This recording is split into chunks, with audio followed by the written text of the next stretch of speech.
Yo, people, welcome back to DR Sports Transfers. I'm your host to do the most and never coast, Matisse, in the building. Welcome back. It's good to see you guys in the chat. Listen, there's a lot to discuss and debrief today, so we ain't going to waste any time. We're going to get straight into it. Let's start off with the title. Let's start off with Fofana. Let's start off with the big transfer that potentially could happen, but it's very late in the window to get the size and magnitude of a deal like this done. You'd expect it more to be earlier on in the window, and that's obviously Wesley Fofana. Leicester City and Chelsea currently in negotiations, but Rodgers has come out and said he's not for sale. End of questioning. Yeah, don't ask me any more questions. That's what Rodgers said about it. And reportedly, according to Fabrizio, Leicester are looking for a minimum of 75 million. Now, whether that's with add-ons included, or upfront initial, I'm not sure, but they definitely want a big tally. 75, 80 million is the money that we're talking here that's been swirled around, that's been spoken of. And this is a player that, listen, he had a brilliant first year in the Premier League. He was unbelievable. Borderline team of the year. Everybody was talking about him and saying, wow, what a coup for Leicester. We know Leicester scouts are very, very good at their job. They know how to find talent especially from the French leagues, Kante, Mahrez. So they know exactly what they're doing. Then he gets that massive injury. And yeah, he played a handful of games last season, but not a lot. And it certainly does scream a little bit of panic from Chelsea because obviously they missed out on their targets for De Ligt, Ake, all of these centre-backs that they were going after. Skriniar doesn't seem to be moving too much as well. PSG were always looking at him. We've also seen that PSG are potentially looking at Fofana, but Chelsea are the main team right now that are coming with proposals. If it does go through, don't be surprised to expect Leicester to want Levi Colwill from Chelsea in exchange, probably in a separate deal, but they have had long-standing interest in Levi Colwill, who was on loan at Huddersfield last season. They definitely see a lot of potential in him. He plays left side centre-back, left-footed, good ball-playing centre-back, very tall, built like a house. He really does look like a modern-day centre-back. They're going to want to have him in some sort of capacity, whether it's a loan or whatever. So definitely expect something to come out there. But in terms of Fofana, it's a massive transfer. Chelsea have definitely left it very late. Apparently, Leicester want this deal done, if it is to get done before the weekend starts, the Premier League action starts. Of course, they would then need to go and draw up a replacement. So it's very rushed. It's very late. If Chelsea want this guy, they're going to have to bid quick. I don't think Leicester are a team that are going to, haggle and go back and forth over price with. We saw what they got for Harry Maguire. There was a bit of haggling in Chilwell, but it depends. Sometimes Leicester they don't play ball and they say, listen, this is the price. You either pay it or you don't. And I think Fofana, they rank extremely highly. They know the kind of talent that they have on their hands, probably a future French international. He wants to go to the World Cup. It's not easy to go to the World Cup for France. That squad is in terms of defense, it is bolstered.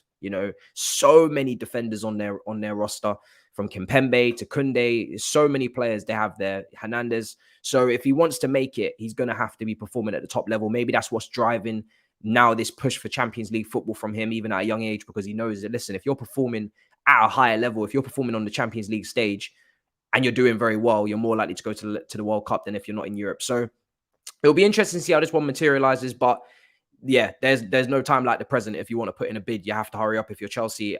They're also looking at Dumfries as well. Ornstein has put that out there as well. I think a bid was already rejected from Inter Milan. They want 35 million euros for the player. So it'll be interesting to see. Chelsea should really ramp that up. I think that's around 27, 28 million pounds in the Queen Sterling. So, again, if you want the player, the right wing back, potentially pushes Reece James to right side centre back. Wouldn't be surprised if that does happen. We've seen Reece James play in the back three a few times under Tuchel. Obviously, there's injury concerns last season as well. He'll want to, negate for that. I personally think a back four probably calm that down a lot more than asking him to go down the length of the pitch. But if he moves into a back three, that's less taxing physically.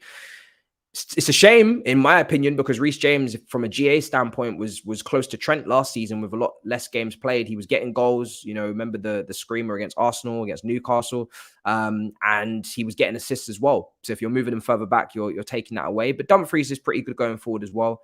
Very tall, good aerial deals. When I was looking at his passing metrics, it was looking a bit shoddy. I'm not sure what's going on there, but certainly going forward, the guy can contribute as well. He was obviously the replacement for Hakimi at Inter Milan last summer, when, of course, financially they lost quite a few players. Lukaku, Hakimi, Conte left as well.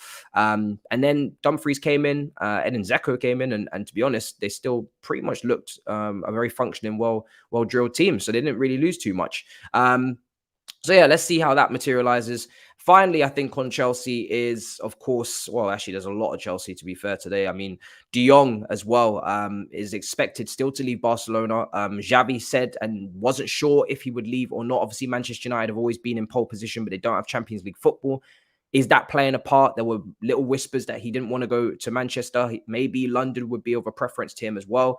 But this is a player that if they want to bring in a Bernardo Silva, we spoke about yesterday, they are very keen to bring in Bernardo Silva for around about 80 million, I think I've seen. Then someone like De Jong on his increments increasing wage is probably going to have to depart. Chelsea have always been kind of floating around. Remember that meeting that Todd Boehly had? He had a meal with Laporta in Spain there a few weeks ago. But we'll have to see. De Jong is just a long saga that's been going on all summer. And Chelsea apparently still kind of around, looking around, sniffing around, but they know that Man United were ahead in the race, so they don't want to look bad again from a business standpoint like they did with Rafinha. But we'll have to see. We will have to see on that one. Maybe it will be a loan deal. I'm not sure. That's what's been spoken about. Like I said, Xavi is not even sure himself what's going to happen. So that tells you that this is still a little bit all over the place. And we've seen Timo Werner as well linked with moves to Newcastle. We've seen it with Leipzig. And now he's also been offered to Real Madrid, according to Marca. I don't think Real Madrid are going to take Timo Werner. I know he had a great performance in the Bernabeu, but I'd be shocked. I'm not going to lie. You know, they could probably do a lot better, but we shall see. So yeah, that's it from a Chelsea standpoint. That's the Athletic. That's Fabrizio. That's Sports as well from a Barcelona standpoint, and Marca all talking there. Newcastle, we spoke about them a lot yesterday. They are really now looking to push with this window and try and bring in players. It would seem they've inquired about Harvey Barnes at Leicester, another very, very good player. I think is a little bit underrated, hasn't been spoken about enough. And obviously we spoke about James Maddison, who has apparently turned down a move to the East Midlands club. So listen, we shall see. Will turn down the move to join up potentially. So that's reported by the Mail. I think Harvey Barnes is someone that Newcastle have been tracking for a few years as well. If they did get this money, they were going to go in for him. Good winger. Again, opposite side to St. Maximin potentially. So you've got two wingers there. We spoke about it yesterday. They need wingers. But again, this is Leicester can only let go of so many players. I don't think they're going to let go of, Maddison and Tielemans and Fofana and Harvey Barnes. So I think whoever moves in with the most serious bid first will probably get the player that they want. And then the rest of them will be shut down and said, listen, you're not moving. Tielemans is the one where you've got a year left on your contract. We kind of need to get rid of you to get any money. That's understandable. I think the other three all depend on how serious the clubs are. So we'll have to see. Firmino has also said that he wants to stay at Liverpool. We've been speaking about these weird links to Juventus. I've never really understood it or bought it. I'm not going to lie. It hasn't really made sense. I know Juventus have been looking at Werner. They've been looking at Morata. They've been looking at all these forwards. But listen, to let Firmino go when you've let Mane go, I think that's a bit risky.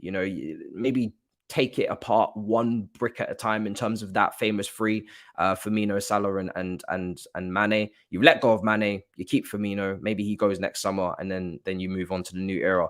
Let's go through some comments. Are you all right with Havertz as your main striker? I am to a degree because I need to see what he can do. I need to see what he can produce when the pressure's on, when you're starting week in, week out. We spent a lot of money on him. At some point, you've got to trust him and you've got to take that risk. But I would like another forward who can play across the front three, just as sneaky depth, just in case he's not doing the business or he's inconsistent.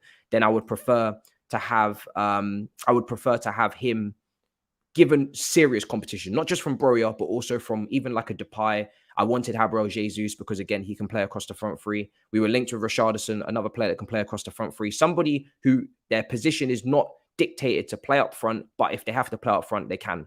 And it just gives a little bit of healthy competition. In terms of how many goals will he get in the Prem? I don't know, man. His finishing is not exciting me. I'm not going to lie to you. He needs to work on his finishing. In the Prem, I'd say the best I can hope for probably right now is 12. That's just being completely honest. And that's Yeah, that's just being completely honest. The best I can hope for right now, from what I'm watching with his finishing, is probably 12 in the Prem. I think Jesus is going to outscore him. I have literally no doubts about that. Hence why I wanted the player. But it is what it is. Hopefully he brings other things to the game. I've seen Firmino not get many goals in the Liverpool team, and they do all right. If Havertz can drop off and be more creative and actually help create more chances and put things on a plate for others and get assists, then it's going to be okay if the wide players are scoring. But we don't have prolific wide players, so it's all interesting. I'm not going to lie. It's all very, very interesting. But let's see. Spurs news, please. Let's see if I have anything on my roster. I'll see what I've got for you, yeah? Who's that in the comments? Yeah, David Davison. I'll see what I've got. Was it a happy meal, says Charlie. Oh my God. Trust, bro. Too many meals, man. He tried to have a meal with all the executives as well. Just crazy.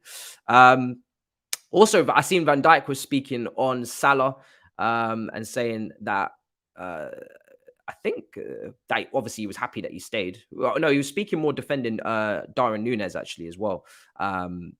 But also playing with a free mind for Salah. The fact that he signed a new contract, it may have been playing on his mind. Towards the end of the season, we legitimately need an explanation as to why Salah was playing the way he was playing, in terms of he just fell off. And maybe it is something to do with the lack of clarity on his future. That would actually be a sound reason. It's kind of weird to just say that Salah just fell off and we don't know why. He had a poor second half of the season. It makes sense that he was probably very, confused and a little bit unsettled with his contract situation, where his future lied. That actually does make sense. And Van Dijk has kind of alluded to that as well. And now he's playing with a free mind after the new deal. And he looked good. He looked very good against Manchester City in the Community Shield there on Saturday. So, yeah, I think that's a sound reasoning, to be fair, banter aside. Everton are also continuing, and that's also one of our headlines. They're continuing their push for their former midfielder, Gueye, from the midfielder, 32 years old. You'll remember him, was in that Everton midfield doing really well, then got the transfer to PSG, and now they're trying to bring him back at 32. And Lampard apparently is pushing for that as well as pushing for Gilmour, as well as pushing for Batshuayi and Barkley as well. He's trying to do a last minute gasp. I think Everton financially are in a position where they kind of had to wait to the end of the window to see what deals they could do, see what opened up, what opportunities. Some clubs actually do this on purpose. If you go early in the window, that tends to mean that you've got a bit of money, or you're just very comfortable financially and you're ready to just put down P's for whoever you want and then move on and get your preseason underway and do it properly. Other teams will have to go late in the window. They'll have to do the yellow tie, the deadline day, the drama, the sound effects, and they'll have to go and penny pinch, and they'll have to look for opportunities. And I think that is what Everton are doing. They've kind of waited. Yeah, they brought in McNeil, they brought in Tchaikovsky, both from Burnley. Easy deals to do. They've been relegated. Now, if you want to do more deals, it's kind of like, let's see what opportunities arise, because they have spent a lot of money over the years. So it's understandable. Very, very understandable. All right. So also, and in regards to that, Alan, Decore, they probably do need another midfielder in there. Like I said, they were linked with Billy Gilmour as well. I'm not sure if they're going for both. I'm not sure what's going on with Dele Alli. There's a lot going on at Everton. It's all over the shop. So yeah, it's kind of all strange. But let's move on to the next one. Manchester United are looking at moves for players at Stuttgart. Oh, and I don't know if you guys have heard of this player, but Benjamin Sesko. I think I've seen him quite a few times in terms of the Slovenia forward who plays for our Red Bull Salzburg. I've seen a few rumors actually about this player quite a few times on the TL. Not watched him. I'm not gonna lie to you. I haven't seen much of him. An Austrian striker, Kaladez. You know I'm gonna butcher that name, so let's not even pretend here. You know what it is. But if you know these players, let me know in the comments. Stuttgart's duo there. Let me know what you think of these players that Manchester United are going after. I'm not going to lie to you. I don't know these players too well. Haven't watched them. But I have seen their name around on the TL. You're saying he has a lot of talent. Sesko has a lot of talent. He seems 19 years old, so very young. But this is to do with the uncertainty of Ronaldo's future. Personally, I don't think it's very uncertain. I think he's staying. I don't think he's going anywhere. But we'll see. Maybe something will come up at the last minute for him and his agent, Mendes. But this is, I guess, two forwards that they're keeping close tabs on, just in case Ronaldo goes, or even maybe just to bring them in anyway, to plan for life after Ronaldo. Ronaldo will probably go next summer, if not this summer. I'm not sure when his contract runs out. He's obviously getting on in age. So maybe bringing these players regardless. We'll have to see. Let's see what you guys are saying. Sesko is a Ragnick recommendation and will not get him, just rumors. Okay, fair enough. Yeah, of course, Ragnick was at RB Salzburg years ago. So he's obviously got a lot of connection with that Red Bull contingency. So understandable. Maybe the links coming from there. Sesko is overrated. Let him go to Scrubs. All right. Damn. I mean, I don't know. Like I said, I'm not sure. I haven't seen the player, so I'm just seeing what you guys are saying about it, really. Manchester United are in the mud, says Mark. If Ronaldo can't find a club ASAP, he will ruin the dressing room. He wants Champions League football minimum. Yeah, I mean, listen, he does. I don't know if he's chasing another record in the Champions League. He probably is. He's probably breaking records, to be honest, or setting his own records. He hasn't got much time left on the football pitch. I understand it, but also I think, who are you joining? You know, who are you going to? You're not going to probably a Champions League winning contender. So I don't know. I feel like a little bit of loyalty to Man United is due. You just signed last summer. Just play for Manchester United or go to Sporting. Just do it full circle, man. Hop in year after year to try and chase successes. For me, it doesn't make sense at his stage of his career. He's got a World Cup coming up as well to focus on. I don't know. It's a weird one.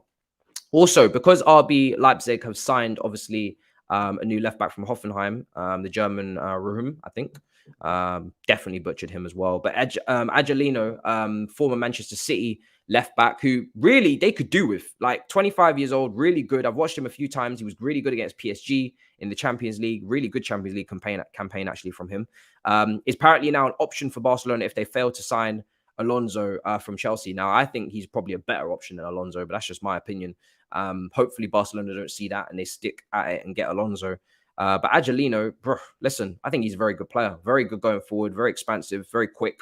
And I'm kind of surprised that even Man City haven't got a buyback or something, first, clause on him to go back in for him, because they need a left back right now. They're struggling to get Cucurella over the line.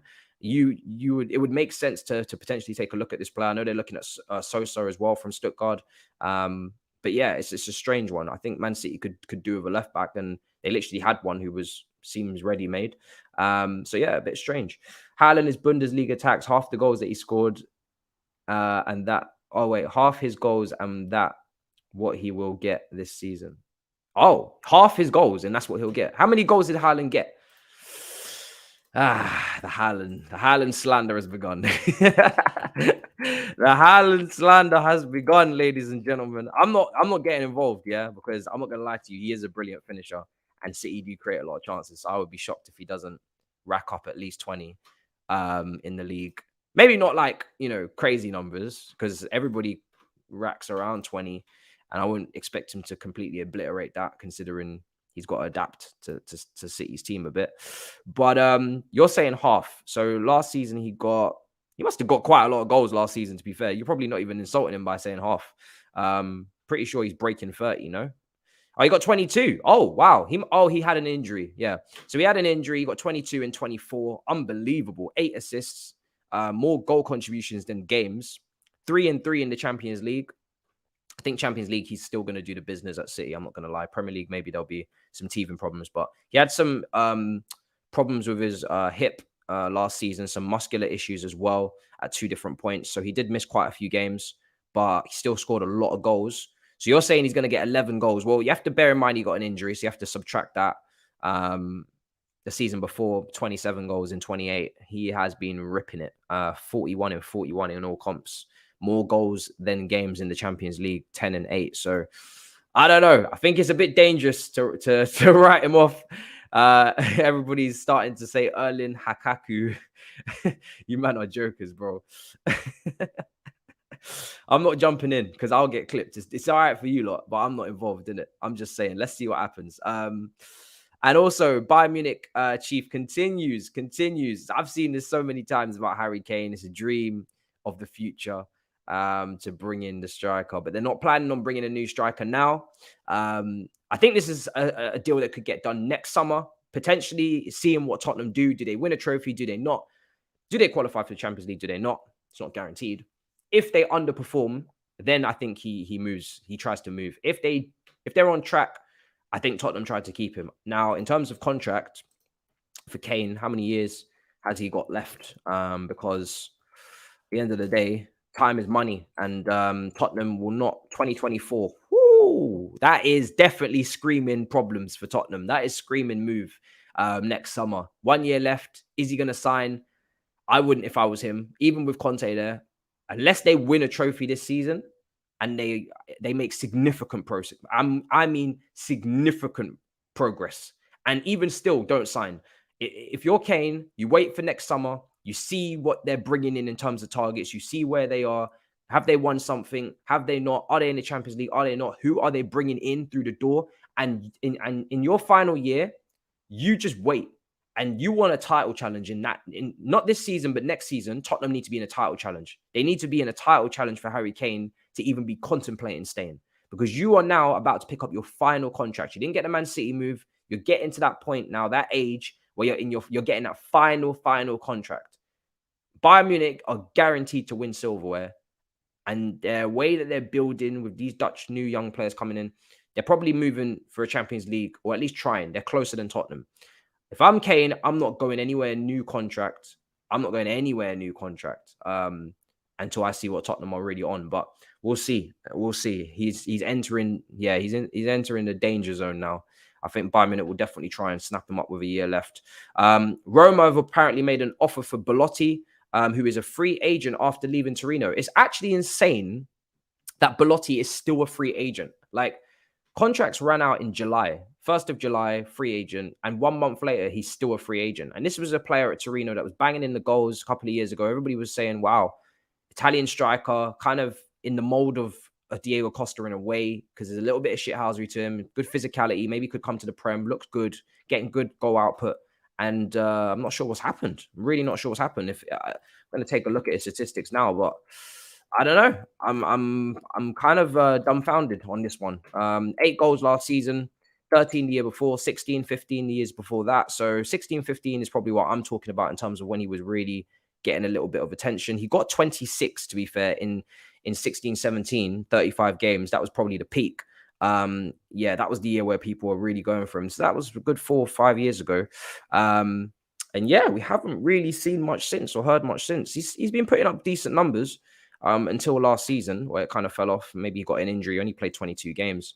But yeah, man, I'm not sure what's going on. People say the Italian Callum Wilson in the comments. But let's move on to our final story. Let's see what happens. Roma are actually looking decent. If they bring him in, they brought in Wijnaldum, they brought in Dybala. Like, I'm not saying it's a title race, but I'm definitely getting vibes of a Europa League win. Like, Mourinho's won the Conference League, now win the Europa League, you know? Qualify for the Champions League via the league, maybe. I think Serie A is going to be very exciting. I'm not saying title win for them, but I am excited by what they're trying to do. Tammy Abraham's second season, it's looking good for Roma. But yeah, also, quick side note, Dybala, the incredible, ridiculous entrance that he got at Roma was, I've never seen anything like it. I thought America had announced a new president. That is what I thought I was watching. When I seen Dybala getting unveiled at Roma in front of that crowd, sitting up on stage, it looked like Justin Bieber in his heyday. It looked like, you know, Obama on his first day in new term. It was ridiculous. I couldn't believe what I was watching. Honestly, it was insane. So mad. If that's the case, I mean, Roma really do, you know, when they show love to you, they show love. Tammy Abraham, I've seen it as well. I don't see why he'd leave there anytime soon. You've seen De Rossi and Totti do. They just never left. The love that you get at Roma, if you deserve it, is just insane. But let's see what this poll is saying. Where will Chelsea finish this season? Fourth to fifth, 54%. 1 to third. First to third is 22%. Sixth, 15%. Seventh, 6%. So most of you feel that Chelsea will finish between fourth or fifth, which I think is completely fair. I'd probably agree with the current business done. Some of you saying in the top 3. I think we need I think maybe that's with signings. You know, some of you are saying if you get certain players in, maybe that could be the case. You'd solidify third, maybe. And then some people are going for those lower positions, which I'll be absolutely gobsmacked by. So yeah, we'll see what happens, but it really does dictate what happens in the rest of the window, to be honest. I think the quality of player that Chelsea have brought in so far has been strong.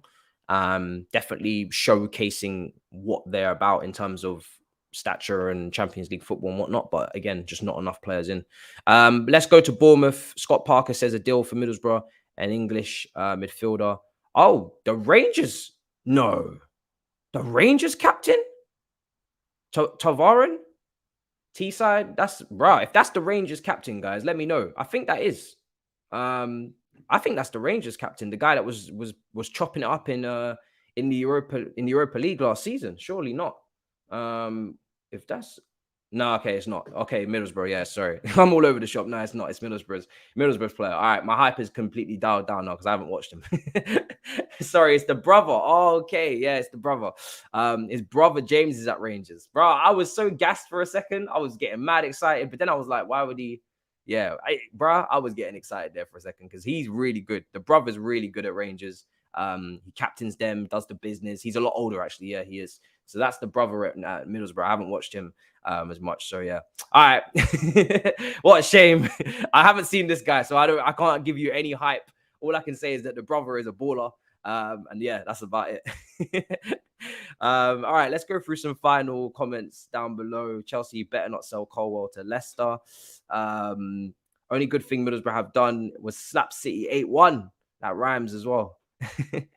The foot golf. Who won the foot golf? I can't tell you who won the foot golf. That's just asking a question that is far too direct, far too, intrusive. You're asking for too much information. All I can tell you is drama, and more drama. So much laughs, and it only gets better. And I'm not just saying that. Like, I lived it, breathed it, and I'm telling you, it was brilliant. It was really brilliant. The comments are gonna go nuts in the last episode. There was a lot of drama. It's a lot closer than this one. Not like the last one where Turkish kind of just ran away into the wilderness. Now that I'm serious, things got much more hairy. So yeah, it's I'm not gonna reveal what happened, but just stay tuned, innit? Do you want Abraham back? Nah. Let Abraham do his thing, man. Let Abraham do his thing. You ready for the Prem to be back? Personally, no. And Chelsea-wise, no.